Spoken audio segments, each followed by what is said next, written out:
কোৰাণখনত এনেকুৱা বহু ভয়ানক কথা আছে, মানুহক কেনেকৈ হত্যা কৰিব, অমুছলমানক কেনেকৈ মাৰিব।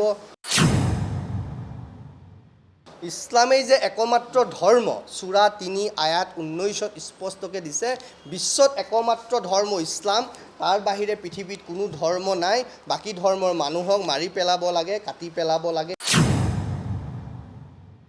আয়াত ১২৩ত কৈছে, অবিশ্বাসী মাজত যিবিলাক তোমালোকৰ ওচৰত ৰৈছে সিহঁতৰ সৈতে যুদ্ধ কৰা আৰু নিজৰ ঠাইৰ পৰা জঞ্জালবোৰ আঁতৰাই পেলোৱা। হত্যা কৰা, হিংসা কৰা আৰু মানুহৰ তেজ খোৱাই হয়তো মুছলমানৰ শেষ পৰিচয় হৈ থাকিবগৈ। যে ২২ এপ্ৰিলৰ দিনা জম্মু কাশ্মীৰত পেহেলগামত যিটো ঘটনা ঘটিলে, ধৰ্মৰ আধাৰত ধৰ্ম সুধি সুধি যিধৰণে হিন্দু লোকক ইছলামিক মৌলবাদী সন্ত্ৰাসবাদীয়ে হত্যা কৰিলে, এই ঘটনাটোৰ পিছত আজি যিটো পৰিৱেশ হৈছে, আজি আমি আপোনালোকক এইখিনি কথাহে ক'ব আহিছোঁ যে বিগত ৭-৮ বছৰৰ পৰা আমি যিবোৰ কথা কৈ আছিলোঁ যে এনেকুৱা ধৰণৰ নৰসংহাৰ, এনেকুৱা ধৰণৰ বৰ্বৰতাৰ আঁৰৰ কাৰণটো কি, এই কাৰণবোৰ বিচাৰিব গৈ কেৱল জম্মু কাশ্মীৰতে যে হৈছে এনেকুৱা নহয়, সমগ্ৰ বিশ্বত হৈছে, গোটেই ভাৰতৰ বিভিন্ন ঠাইত হৈছে। আজি য'ত য'ত মুছলমানৰ জনসংখ্যা বেছি, তেনেবোৰ ঠাইত এনেকুৱা ঘটনা এটা নৈত্য নৈমিত্তিক ঘটনাৰ নিচিনা হৈ গৈছেগৈ। ইয়াৰ কাৰণটো কি? ইয়াৰ কাৰণ বিচাৰি বিচাৰি আমি কি পালোগৈ, যেতিয়া আমি তেওঁলোকৰ এইখন পঢ়িলোঁ। এইখন কি? কোৰাণ শ্বৰীফ। এইখন বাংলাদেশৰ মাদ্ৰাছাত চলা এইখন তেওঁলোকৰ কোৰাণ শ্বৰীফখন, তেওঁলোকৰ ধৰ্মগ্ৰন্থখন। ইয়াত কি আছে? ইয়াত কি আছে সেই চিন্তা বিচাৰিবলৈ গৈ গৈ ইছলাম আৰু কোৰাণৰ কলংকিত কথাবোৰ বুলি এই কিতাপখন মই ২০১৯ চনত লিখিছিলোঁ, য'ত ৫২টা আয়াতক প্ৰশ্ন কৰা হৈছিলে এইকেইটা কি। কাৰণ এই কোৰাণখনত, যিখন কথা মই ইছলাম আৰু কোৰাণৰ কলংকিত কথাত লিখিছিলোঁ, কোৰাণখনত এনেকুৱা বহু ভয়ানক কথা আছে, মানুহক কেনেকৈ হত্যা কৰিব, অমুছলমানক কেনেকৈ মাৰিব। ইছলামেই যে একমাত্ৰ ধৰ্ম, সূৰা ৩ আয়াত ১৯ত স্পষ্টকৈ দিছে, বিশ্বত একমাত্ৰ ধৰ্ম ইছলাম, তাৰ বাহিৰে পৃথিৱীত কোনো ধৰ্ম নাই, বাকী ধৰ্মৰ মানুহক মাৰি পেলাব লাগে, কাটি পেলাব লাগে, এই কথাবোৰ স্পষ্টকৈ কোৱা আছে। আৰু কোৱা হৈছে সূৰা ৯ আল বাকাৰা আয়াত ১২৩ত কৈছে, অবিশ্বাসী মাজত যিবিলাক তোমালোকৰ ওচৰত ৰৈছে সিহঁতৰ সৈতে যুদ্ধ কৰা আৰু নিজৰ ঠাইৰ পৰা জঞ্জালবোৰ আঁতৰাই পেলোৱা। জঞ্জালবোৰ কোনবিলাক? যিবিলাক অমুছলমান, তেওঁবিলাক জঞ্জাল। ক'ত আছে? কোৰাণৰ সূৰা ৯ আয়াত ১২৩। তাৰপিছত কি বুলি কৈছে? আপোনালোকৰ বুকু কঁপি উঠিব যে সূৰা ৪ আয়াত ১৪৪, অমুছলমানৰ লগত বন্ধুত্ব কৰিব নালাগে। আকৌ কি বুলি কৈছে? যে ইছলামী ৰাজ কায়েম কৰাৰ কথা কৈছে, সূৰা ৪ আয়াত ১৩৩। কি বুলি কৈছে? গতিকে দেশৰ পুৰণি গাঁথনি বদলাই দি তেওঁ নতুন ইছলামী ৰাজ কায়েম কৰিব। এই কথাবোৰ এইখন কিতাপত স্পষ্টকৈ লিখা আছে। তাৰপিছত আৰু ভয়ানক কথা কৈছে সূৰা ৩ আয়াত ১৯ত, যে আল্লাহৰ ওচৰত একমাত্ৰ ধৰ্ম হৈছে ইছলাম, আৰু যিসকলক কিতাপ দিয়া হৈছিল সেইসকলৰ মতভেদ নাই, সেইবোৰৰ ব্যতিৰেক যিবিলাকৰ ওচৰত জ্ঞান দিয়াৰ পিছতো জ্ঞান নাহে। তাৰমানে কৈছে যে ইছলাম যিবিলাক নহয়, তেওঁবিলাক অজ্ঞানী মূৰ্খ, তেওঁলোকক হত্যা কৰিব লাগে, মাৰি পেলাব লাগে, এনেকুৱা অজস্ৰ কথা এই কিতাপখনত আছে।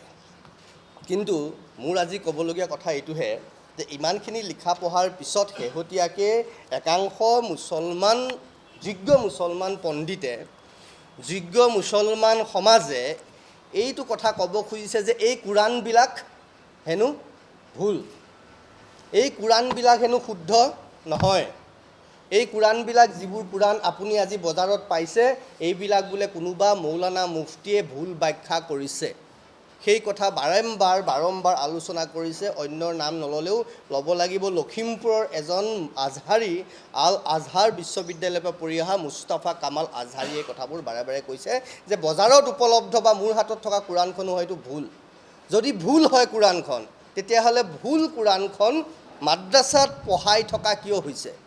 ভুল কোৰাণখন পঢ়াই সাধাৰণ মুছলমানখিনিক বিপথে পৰিচালিত কৰি হত্যা কৰিবলৈ, সন্ত্ৰাসবাদী হ'বলৈ বাধ্য কোনে কৰাইছে?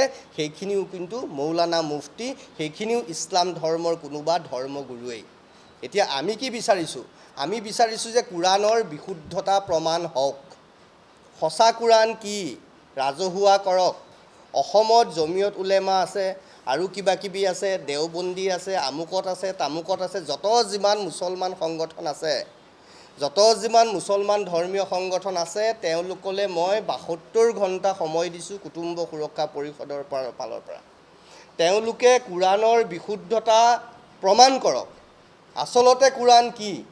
আৰু যেতিয়ালৈকে বিশুদ্ধতা প্ৰমাণ কৰিব নোৱাৰে, মাদ্ৰাছাত এই কোৰাণ, যিখন কোৰাণ ভয়ানক বুলি কৈছে, যিখন কোৰাণ একাংশ মুছলমানে ভুল বুলি কৈছে, যিবোৰ কোৰাণ, সেইবোৰ কোৰাণ বজাৰত কিন্তু উপলব্ধ হৈ আছে, সেইবোৰ অনতিপলমে বজাৰত নিষিদ্ধ কৰিব লাগে। ৭২ ঘণ্টা সময় দিছোঁ, মুছলমান সমাজে স্পষ্ট কৰক, নহ'লে ইতিমধ্যে আমি চিঠি লিখিছোঁ। ক'লৈ লিখিছোঁ? কিতাপো আছে আমাৰ হাতত, দুখনকৈ কিতাপ আমি এই বিষয়ত লিখিছিলোঁ যে শংকৰৰ দেশত অপ্ৰাসংগিক আজান কিয় আৰু ইছলাম আৰু কোৰাণৰ কলংকিত কথাবোৰ, এই দুখন কিতাপৰ উদ্ধৃতি দি এই দুখন কিতাপ লৈ কোৰাণক প্ৰশ্ন কৰি আমি মহামান্য আদালতলৈ আমি যাম। তাত গৈ আমি প্ৰশ্ন কৰিম, যদি এইখনত প্ৰকৃততে সেই ভয়ানক কথাবোৰ আছে, তেতিয়াহ'লে এই কিতাপখন, মানুহ হত্যাকাৰী এই কিতাপখন কেনেকৈ সমাজত প্ৰচলিত হৈ আছে, কেনেকৈ মানুহ হত্যা কৰাৰ শিক্ষা দৈনিক মাদ্ৰাছাত দিয়া হৈছে, এই কথাবোৰ আইনে আমাক উত্তৰ দিব লাগিব।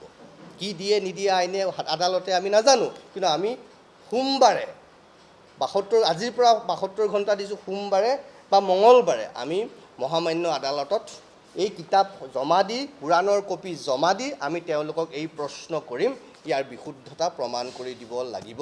যেতিয়ালৈকে বিশুদ্ধতা প্ৰমাণ নহয়, তেতিয়ালৈকে এইখন নিষিদ্ধ কৰি ৰাখিব লাগিব। কিন্তু তাৰ মাজতে এটা কথাত আমি এপ্ৰিচিয়েট কৰিব লাগিব যে তেওঁলোকে ক'ৰবাত হয়তো একাংশ মুছলমানে উপলব্ধি কৰিব পাৰিছে নিজৰ ভুলটো, সেইকাৰণে তেওঁলোকৰ ভাষ্য আমি সলনি দেখিছোঁ। এইটোত আমি ভাল পাইছোঁ। মোৰ আশ্ৰমত চাণক্যপীঠ চন্দ্ৰপুৰত যি আছে গুৱাহাটীত, তাতে দুজোপা ফুলগছ মই ফটো তুলি লৈ আহিছোঁ আপোনালোকৰ কাৰণে, মৰি গৈছিল এক প্ৰকাৰে। এজোপা জবা ফুল, এজোপা ধতুৰা, দুইজোপা এক প্ৰকাৰে মৰি গৈছিল। মোৰ লগত থকা তালুকদাৰে কৈছে এইবোৰ মৰি যাব, এইবোৰ আৰু নহয়। মই বোলো ৰচোন, কেইদিনমান মৰম কৰোঁ, ভাল কথা কওঁ, ধুনীয়া কথা কওঁ, কিজানিবা যি উঠে। মই আপোনালোকে ফটো চালে ভাল পাব, এতিয়া যি উঠিছে, ওপৰ ফালটো মৰি গৈছে, তলফালৰ পৰা সেউজীয়া পাত ওলাইছে। তাৰমানে মৰম কৰিলে, যত্ন কৰিলে, ভাল কথা ক'লে মৰিবলৈ ধৰা কিবাৰ জীৱ এটাৰ পৰা আকৌ প্ৰাণ ওলাই আহিব পাৰে। মই ক'ব এইটো খুজিছোঁ যে সন্ত্ৰাস, হত্যা, হিংসা, ধৰ্ষণে লেতেৰা কৰা, নষ্ট কৰা মুছলমান সমাজখনৰ মাজতো মানুহ থকা সেই সত্তাটো যদি আকৌ এবাৰ জি উঠিব খুজিছে, তেতিয়াহ'লে আমি সেইটোক আদৰণি জনাইছোঁ। আমি তেওঁলোকৰ সেই পুনৰ্জীৱিত হ'ব খোজা সেই চিন্তাটোক যদি প্ৰকৃতাৰ্থত হৈছে, আমি তেওঁলোকক সেইটোত ৱেলকাম কৰিছোঁ, আমি তেওঁলোকক সহযোগ কৰিবলৈ প্ৰস্তুত হৈ আছোঁ।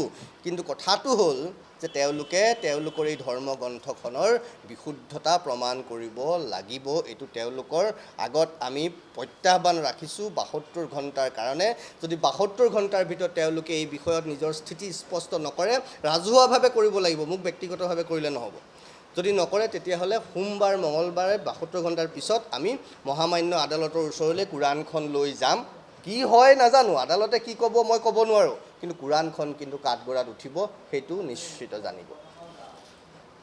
১ নম্বৰ কথা। ২ নম্বৰ কথাটো হ'ল, শেহতীয়াকৈ এই যিটো ঘটনা ঘটিলে, পাকিস্তান সন্ত্ৰাসবাদীৰ দ্বাৰা যিটো ঘটনা পেহেলগামত ঘটিলে, ধৰ্মৰ ভিত্তিত ধৰ্ম সুধি সুধি হত্যা কৰা হ'ল, সেই কথাবোৰ ভুক্তভোগীসকলে কৈ আছে। বিভিন্ন সময়ত তেওঁলোকে কৈছে কি ধৰণে, হিন্দু হয়নে নহয় কথাটো সুধিছে। আৰু এই আচৰিত ধৰণে আমি সেইকাৰণে কৈছোঁ, সন্ত্ৰাসবাদী ধৰ্মত থকাটো এতিয়া মুছলমানে নিজে প্ৰমাণ কৰিছে। আমিতো কোৱা নাই সন্ত্ৰাসবাদীৰ কি ধৰ্ম, তেওঁলোকে প্ৰমাণ কৰিছে তেওঁলোকৰ ধৰ্ম আছে। কাৰণ যিসকলে মাৰিছে তেওঁলোকে হিন্দু হয়নে নহয় সুধিছে, মুছলমান হয়নে নহয় সুধিছে। ধৰ্মৰ ভিত্তিত তেওঁলোকে হত্যা কৰিছে। ধৰ্মৰ ভিত্তিত হত্যা কৰিবলৈ কোৰাণত লিখা আছে। যদি এইখনত ভুলকৈ লিখিছে, তেতিয়া ভুল কথা বজাৰত কিয় প্ৰচাৰ কৰি থকা হৈছে, ভুল কথা সমাজত কিয় প্ৰচাৰ কৰা হৈছে, ভুল কথা মছজিদ মাদ্ৰাছাত কিয় শিকোৱা হৈছে, এইবোৰ বন্ধ কৰিব লাগিবনে নাই? তাৰ কাৰণে যদি যুদ্ধ হ'ব লগাও আছে, হ'ব লাগিব প্ৰয়োজনত। কুৰুক্ষেত্ৰ যুদ্ধ হৈছিলে, কোনোবা যদি নিৰীহ মানুহ মৰিব লাগে, মৰিব লাগিব। কুৰুক্ষেত্ৰৰ যুদ্ধত কত নিৰীহ সৈন্য মৰিলে, কাৰ দোষ আছিলে তাত? কিন্তু ধৰ্ম প্ৰতিষ্ঠা কৰিবলৈ যাওঁতে, সত্যতা বিচাৰিবলৈ যাওঁতে সকলোৱে, মই জানো ইয়াত কষ্ট সকলোৰে হ'ব, কষ্ট সকলোৱে পাব লাগিব।